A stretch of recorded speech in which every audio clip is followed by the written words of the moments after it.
Hi, everyone. I'm Elaine Quijano. It's good to be with you. Thanks for joining us for a busy Tuesday in Washington. President Biden is taking his first meeting with a foreign leader since entering office. He will welcome Canadian Prime Minister Justin Trudeau for a virtual session from the White House. The leaders are expected to focus on the pandemic as well as climate after the Biden administration blocked the Canadian-backed Keystone XL pipeline.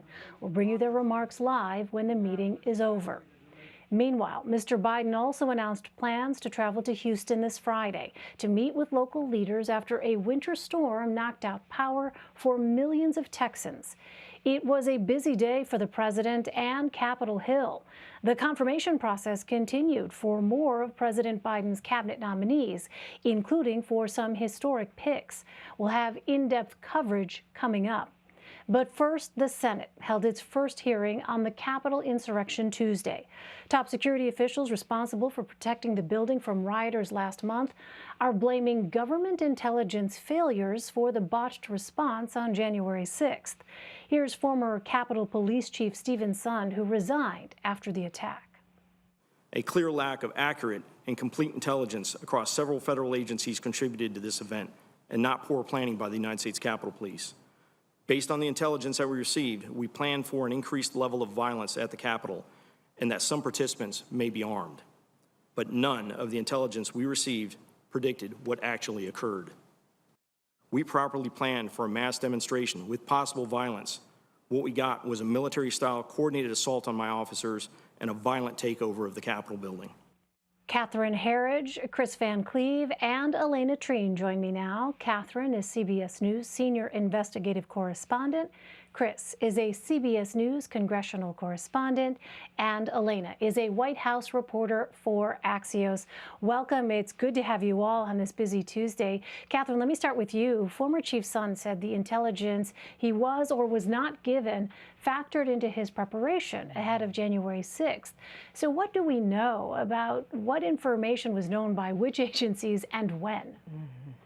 Well, Elaine, I think one of the main headlines that came out of the hearing today is that there was an FBI document, an intelligence report out of Norfolk, Virginia, that talked about how protesters were coming to Capitol Hill ready for war, and that information was pushed through something called the FBI's Joint Terrorism Task Force, or JTTF. It's like a network that really shares information and intelligence across the United States at the federal, state, and local level. But the main thing we learned today, according to Sund, is that when that report out of Norfolk came in on the evening of January 5th, it went to his division's intelligence unit, and he says that's where it stopped. It never got to him. It never got to congressional leadership. And I tell you, when I heard that today, I just wanted to pull my hair out, because that is the kind of stovepiping that we experienced before 9/11. And here we are, 2 decades later, and we're seeing something very similar play out, according to Sund, in those final hours before the Capitol Hill riots. Yeah, it really is striking. I mean, stovepiping, siloing, these are all sort of verbs that we learned after 9/11 to describe the way in which various agencies sort of held on to information and didn't necessarily share it or pass it along. Cantherine, let me ask you this. Both Sund and DC's acting police chief expressed surprise about what they said was an unwillingness from the Pentagon to deploy the National Guard to the Capitol. What has the Pentagon said about their response? Well, I recently had a very specific conversation, with the former acting Secretary of Defense, Chris Miller. And what he said to me is that you always have to remember, leading up to January 6th, is that the sole authority for security, physical security, lawmaker security, is the Capitol Police and the Sergeant at Arms, both in the House and in the Senate. And that the Pentagon can't say, hey, look, we're looking at the intelligence and we think you need 5,000 National Guard. They have to get that request from Capitol Hill. And Miller said to me that he felt that he was in a terrible bind. He said after the fact, if they had pushed, 5 or 10,000 National Guard troops around the Capitol the morning before the rally, he said we would have been accused of supporting almost a military coup. But then afterwards, when we came later, we were accused of supporting an insurrection. and that a lot of the baggage, if you will, related to the summer before and the use of National Guards to clear Lafayette Park outside the White House. So it's a complicated answer, but what he told me at the end of the day is that it was not his call to force the use of the Guard on Capitol Hill. That is their territory and their jurisdiction, and it was ultimately up to them. And he said in the days before, 2 days before, in fact, they confirmed with Sund that they did not want additional Guard, and he said they did not at that time. Catherine, for people who didn't see it, can you also tell us about the moving testimony from Capitol Police Officer Carnisha Mendoza? Oh, I even just thinking about it now, I feel like the hairs stand up, because to understand her testimony, you have to understand her backstory. She testified that she spent 19 years with the Capitol Hill Police. She was now a captain, but prior to that, she had been active duty in the Army. So this is someone with a lot of experience, law enforcement and military. And she said on that day, the rioters were using a type of spray that usually the military or police use for riot control. And she testified about how they were using the fire extinguishers almost like an accelerant with something called C3. And she described how she still has chemical burns to her face from her interaction with the rioters. And she said if there was one thing she learned being at the Pentagon on 9/11 was to always expect sort of the unexpected, but she never thought it was going to lay out in the way that it did and that she personally confronted on January 6th. It's just so compelling to hear her story. Kris, let me turn to you. This morning, Senate Majority Leader Chuck Schumer implied that the Capitol building may soon reopen to the public.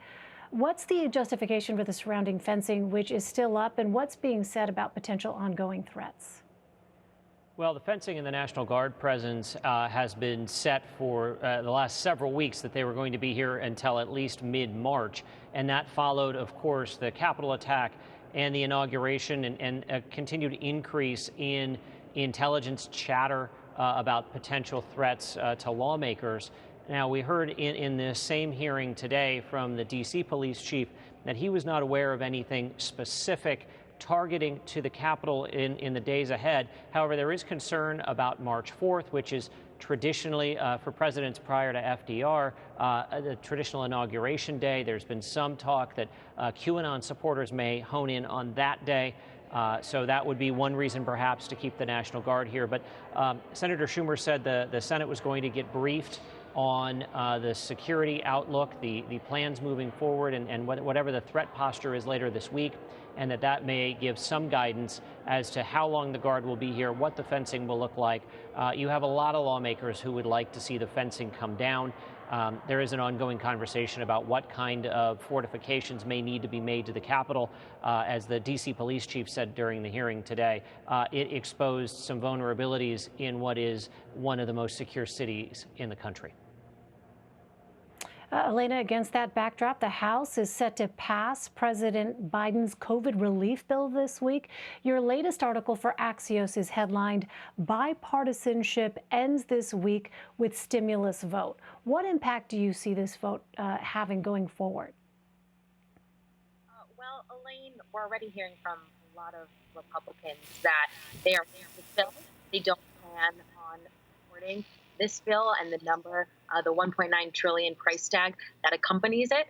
And it really is the first sign, it's the first big legislative push from the Biden administration. And Joe Biden throughout his campaign had said, I want to reach across the aisle and work with Republicans. And we saw today people like Mitt Romney, Senator Susan Collins, Senator Lisa Murkowski, all more moderate centrist Republicans who are very eager to work with the Biden administration, say that they're disappointed with the type of outreach that they've had from the Biden administration in recent weeks and the White House in general on a COVID relief package. We also just saw moments before joining your show that Mitt Romney put out a statement calling the 1.9 trillion stimulus package a total clunker. And so there really is a lot of division here on a bill that President Biden, had wanted for a very long time to be bipartisan, and it's not. It's going to go forward through a partisan reconciliation process and really only probably receive mainly mainly Democratic votes. They might have a few Republicans who end up joining on, but it'll look like a party line vote, definitely in the House this week, and potentially and most likely in the Senate as well. So further complicating things, Kris, Majority Leader Schumer says whether or not the bill can include a $15 minimum wage will come from the Senate parliamentarians soon. Now, if it can be included, is it clear, Kris, what kind of support it has? No. Short answer is no. Senator Sinema of Arizona, Senator Manchin have expressed concerns about raising the minimum wage. Senator Sinema said she doesn't think that's something that should be in a reconciliation COVID relief bill. Senator Manchin has said he would support a raising of the minimum wage to $11, not $15.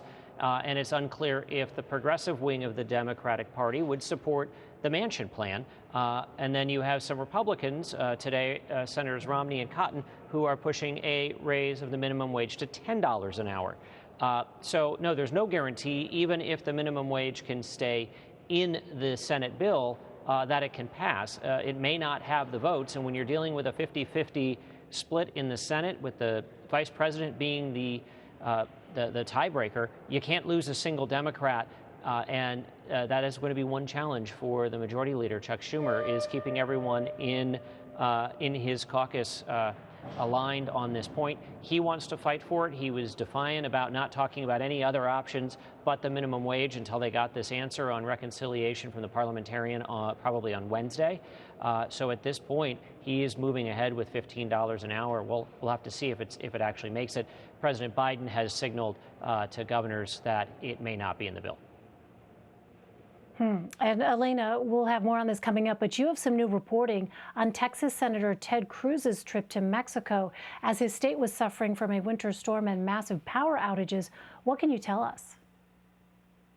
Well, Elaine, my colleague and I, Glenn Johnson, learned over the weekend that Ted Cruz's best friend, college roommate, David Pantone, or Panton, I believe is how you pronounce it, had accompanied him on this trip, and that he was also staying at the Ritz-Carlton in Cancun, Mexico, while he was there. And it's just another piece, I think, of this messy, complicated puzzle that Senator Cruz found himself in last week when he flew to Mexico in the middle of this crisis, when a lot of his constituents back home were struggling without heat, without power, in one of the coldest temperatures they've seen in a long time. And he didn't really offer a clear statement on why he did that or what the motivation for going was. When he did return from his trip, he told reporters that he kind of framed his decision rather to go as appeasing his daughter's wishes of going on this vacation. But we later learned that he left out that his best friend was going to be there. A lot of other good family friends